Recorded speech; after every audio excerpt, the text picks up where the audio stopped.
Hello and welcome, I'm Nathan442 and in this video I'm just going to show you how to set up a quick and easy virtual machine on for Debian that you can mess around with as a server. Okay, so if you're new to it and have never done virtual machines before, what you can do is you can just start a new virtual machine. We want to just click on the new button up here, Debian, test. And then we want to go to ISO. You'll need to get a Debian ISO. So if we go to Debian.com, Debian ISO, we want to kind of get the full one if we can. A small installation image. Here we go. Download CD using HTTP. Official. We got ND64, and then down here you have these versions for download. So we'll go here, get the ISO, and it's 300 megabytes. This is actually the small one as well, I think, for some reason. 389. Sure, fine. So we'll go to other, and then we'll find this one again. Oh, I've got a few of them in here. We go downloads, Debian. Linux Mint. Mint is what I'm looking to install onto my main PC as a second boot. Yeah. The OS type can be installed unattendedly. Huh? That's cool. And that's nice, but we won't do it that way. I guess maybe you could do that. Unattended guest OS install. Oh my god, that's so cool. That really that really takes away the effort of doing this, doesn't it? How do I stop that? Skip unattended install. So we don't want to do that. No, we don't. So we'll say 4 GB. Okay, 4,000. A strange number for them. We'll give it 4 CPUs. Enable EFI. We don't need to do that. We'll give it 50 whole gigabytes. Use existing. No. Go. Cool. Now I'll have to give the other way a go at some point because I have never done that before. It does sound interesting. You just want to click start now. And then hopefully it will boot straight into that CD, that live CD that we just had. Do a graphical install.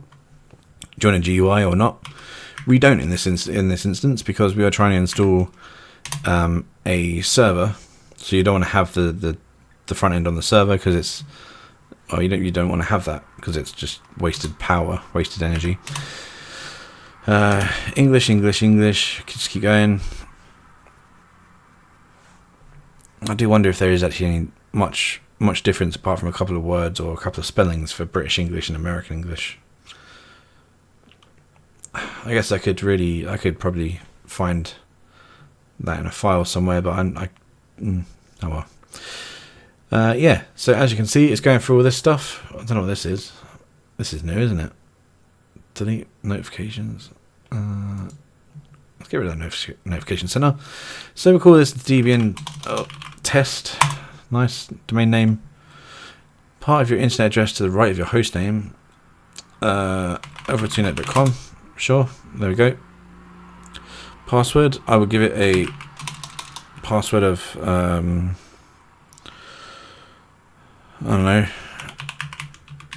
That one. That one again. Full name of the user, Nathan Jenkins, that's me. Username for the account, Nathan42, obviously. Choose the password for the new user. Shouldn't use the same one, but I'm going to. There we go. It's just a nice, quick, unsafe password. Now it's going to say guided using the entire disk. In this case, we do want to use the entire disk because it is the only thing that has that disk. We set up a disk in the installation for this, remember. So we'll do that. If you're setting up for yourself on a multiple boot machine, then you don't want to do that. So that's all that is. Partition disk. So separate home partition, separate home var, and temp partition. So for this one, you can have different drives dedicated to different parts of your system. So you would always have your system and you'll have boot. Boot is technically different to your system, but on the same drive. And it just allows the system to find the boot files before it connects to the system. In this sense, it allows, I think that's how it works anyway, just from what I seem to have noticed so far anyway. What this does is it can separate your home out, which is your home is where your personal files will go, like your documents and stuff like that. var is, I don't actually know what that's for, but it is a very important folder in your system, and TMP is obviously the temp files. All files on one partition. Yes, we want to do that because it's nice and easy. Now it says this is configure software RAID, configure logical volume manager, configure encrypted volumes. There's your SCSI1, your SCSI3, sorry, with 000. So it's got what it's doing to set up is it's going to set up one drive, ext4, and it's going to set up logical 1 GB. And it won't actually set up a boot drive because we told something earlier on that we don't need the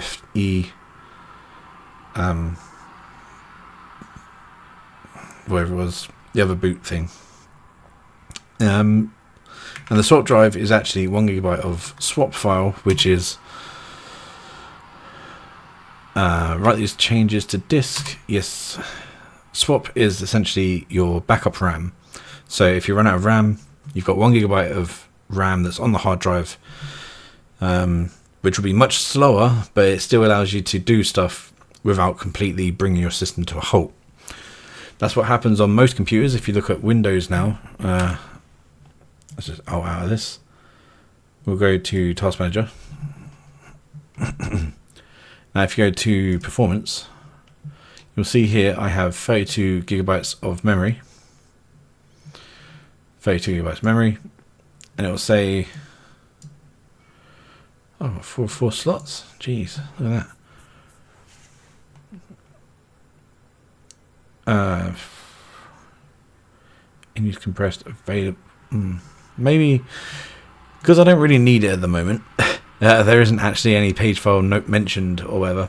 But as soon as it gets close to the 32 GB of usage, which it probably won't anytime soon, it will start to create extra memory for me on the hard drive, which is actually super fast now. So like I've got an M2 on here, which is it's very quick it drives. I think it was like 8,000 megabytes a second or something like that transfer, which is ludicrously fast. It's just kind of like, why would you need that speed? Like, honestly. But it still does take a while to load up GTA. Let's hope in the next GTA they actually fix that kind of slow loading time. Alright, so the install is nearly done now. It's just configuring the base image. And it's nice that we have a guided install because that's what it's just much easier to press enter through a couple of menus than it is to install, just like I did on Arch Linux the other day, which I've managed to break in the meantime. Okay, scanning installation media finds the label this. You now have the option of scanning additional media, scan extra media. We don't want to do that. Configure package manager. Yep. So we want to use the UK one if we can. So FTP UK. Okay. And, well, because we're in the UK, that's why we use the UK one. If you see one that sounds closer to your home location, then use that one, because obviously files will transfer faster, the closer you are to them. And there won't be a huge ping or anything between you and the and the host of the files as well. So use a nice solid local host if you can. Participate in the package survey. We don't want to do that this time because there's no need. It's just a throwaway machine that we're going to use. Now for this part, software selection, we don't want the Debian desktop environment, nor do we want GNOME, because we are, in all essence, just running this as an SSH server. So if we just do that, we'll add those two, standard system utilities. What that means is that we will have a system set up, hopefully, which will just be no desktop, just a command prompt. Okay, so now the install is nearly done. It says about installing the grub bootloader. It seems that the new installation is the only operating system on the drive. If so, it should be safe to install the grub bootloader to your primary drive, your UEFI partition/boot record. Warning, if a computer has another operating system that the installer failed to detect, it will make that operating system temporarily unbootable, though grub can be manually configured later to boot it. Install the grub to your primary device. Yes. Device. We'll just use that one, I think. Should be fine. And what that does is it actually allows you to find this operating system. It will configure it towards this operating system, so that when you boot into the system, it will give you a list of the operating systems that are on there, which will just be this one, most likely, and it will allow you to press enter to go into it. Now, there's a different one you can use called Refind, REFIND. Oh, what's this? Finished installation. Continue. Cool. So that's good. Restarting system. Rebooting. You said reboot or restart at the same time. Okay. Grub. Here's Debian. So this is grub. Welcome to grub. So obviously the first option is the one that would have loaded into automatically after like 10 seconds or whatever it was. That is actually what we want to do anyway. It will just load into the system. But advanced options you can use for other things, like checking things or whatever. So now this will load into it, and hopefully it will just be a login screen. There we go. Debian test login. Now it was, we can log into, actually we can log into NAFO2, and then password is the same one as the other one, and then we're in. Excuse me. And this is now a system that we've got set up. Now you could do IP ADDR, and then it would tell you this is currently set up as on the network as okay. It's not set up on my network specifically. I think this is something I need to set up outside. 10.02.15. Okay. Ping google.com. Will that work? Okay, that's fine. That's cool. Now this is a bridged connection. We don't actually want to do that, so we'll just turn this off for now. Power off the machine. Actually, send the shutdown signal. It'd be nice to do that. It's a nicer way of doing it. So we go in here, we go to settings, and then we want to go to network, enable network adapter. So maybe a bridged adapter is what we want to do. We'll try this one and see if this gives us an IP on our network. Because what we really want to do is hopefully make it set up on our network as a new machine, which means that we can then connect to it from our machine. Well, they're saying that maybe that will still work. We'll find out. I'll find out this time. And then IP adder, and we see here, yeah, I know, 10.42.42.150, which is not the same IP as my PC because it's obviously 42. So, you know. So now we can go to not telnet. What are we looking for? PuTTY, which we have used previously to connect to Octoprint. We can go to 10.42.42.150. Port 22. It was 22, not 23. Open. Now what it's going to say is the host is not cached. The host key is not cached for the server. You have no guarantee the server is what you think it is. Accept. Now what you can do here is you can log in as NAFO42, You can log in as that fateful password that you've given it. And now I'm on this system, but from my system, which makes it a little bit easier sometimes for copy and pasting and stuff like that. Now, this is a server that is running, and you can run this as a headless server on here. Somehow, I can't remember how to do that just yet. But now we have a server set up, and that is really cool. I will show you more stuff that you can do with that in the next video, where we'll, I guess, go forwards and set up maybe like a another one of my servers. Actually, we'll set up. Let's have a look, shall we?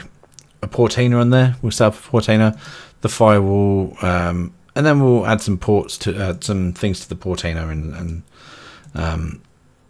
some Docker and all that kind of stuff, and that'd be quite good. So yeah, that's it for this video. Don't forget to comment, rate, subscribe. Let me think. Don't forget to comment, rate, and subscribe. Let me know what you think. Follow me on Twitter. That's @Nathan42, and thanks for watching.